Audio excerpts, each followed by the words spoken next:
Hi, kids. Hey, I'm going to give you a little instructional video about binding energy and mass defect and stuff like that.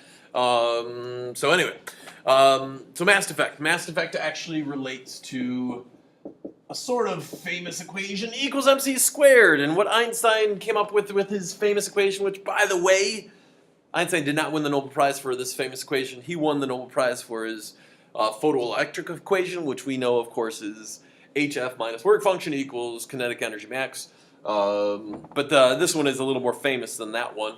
But what this equation is actually saying is that mass is really a form of energy, and that you can take a little teeny bit of mass, and if you multiply it by a really big number, 3 times 10 to the 8th, and you square that really big number, you can get a lot of mass. So if you were to ever meet, for example, like if I was to ever meet the anti-Mr. Lineberger, which maybe you would want to meet him because that would be anti-me, but I would never want to meet him because if I was to ever meet anti-Mr. Lineberger and go and shake his hand, what would happen is we would both be annihilated. All of our mass would get converted to energy, and probably goodbye world because, you know, Lineberger, anti-Lineberger came together and bye-bye. There would be just a ridiculous amount of energy that would be released.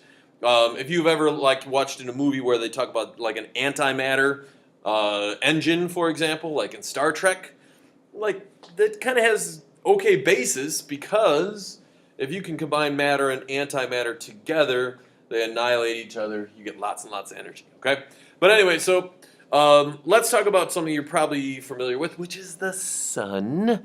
And hopefully you understand that the sun gets its energy by a process called fusion. And fusion is when you fuse things, you're bringing them together. And in the sun is mainly made up of hydrogen and helium, which hopefully you guys know that. But if I fuse hydrogen and hydrogen together, so let's say I have a hydrogen atom, which is going to be this, H1, and then there's going to be a proton and a neutron, okay? And I'm going to fuse that with another hydrogen atom. Well, it would make sense you would get this, which is helium, you know, like, hey, it makes sense. But here's the really weird part.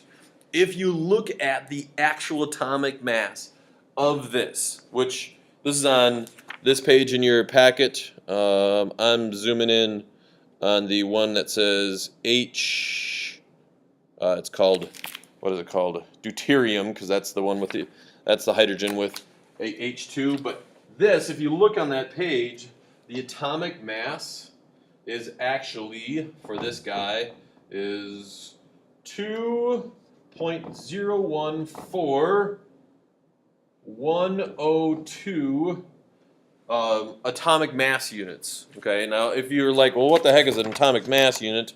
It's the U thing. It's on here. You can see, hey, that's what an atomic mass unit right there. That's what it actually is. But this is what the atomic mass unit is. So if I add this plus 2.104102, it seems like this plus this should give you that. But here's the really weird part. If you look on your sheet here and you see what helium is, I'll zoom in, but you probably want to just look at the sheet. See, helium. Sorry, it's right there. Okay, that this gives you 4 point. Boy, it's hard getting old, guys. 0.002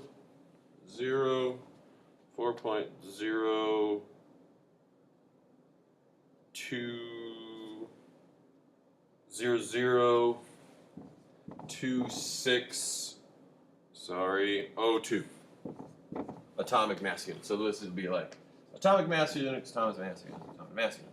And if you add it up, hey, that doesn't equal each other. So what the heck just happened? Well, here's what happened.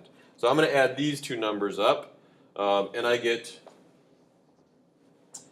4.024204. Okay? Well, that means, guys, if you look, Well, what happened? Well, that rest of that mass got converted to energy. So if we wanted to figure out how much energy was released when during this process of fusion, you could just do this. So that this is 4.002602, and if I was to subtract that, minus 4.002602, you would get 0.021602 this, which means this much like mass got converted to energy. Isn't that crazy? I know it is crazy. And this is where if you wanted to do it in joules, you would have to convert this to kilograms. See the little kilograms there? That'd be 1.66 times 10 to the minus 27th. And then multiply this by 3 times 10 to the 8th squared. And then that would give you your answer in joules. But because if you look at your formula sheet here, you see how it's already given in, like it tells you what it is in mega electron volts divided by c squared. Well, that just means if I multiply this number by 931, that I will get, so if I multiply that by 931, I get 20.111462 mega electron volts. Remember, mega means times 10 to the 6.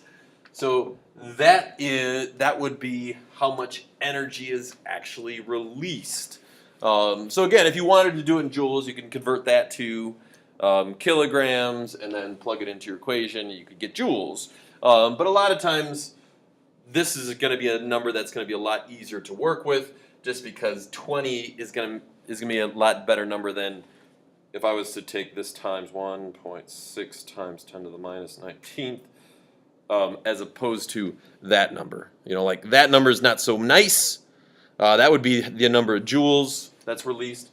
But if you look here, guys, if you remembered that to ionize an electron when we're doing our, energy diagram stuff, it was, for hydrogen, it was 13.6 electron volts. Electron volts. Like, this is about 1 million times more energy. So like, it's a lot of energy.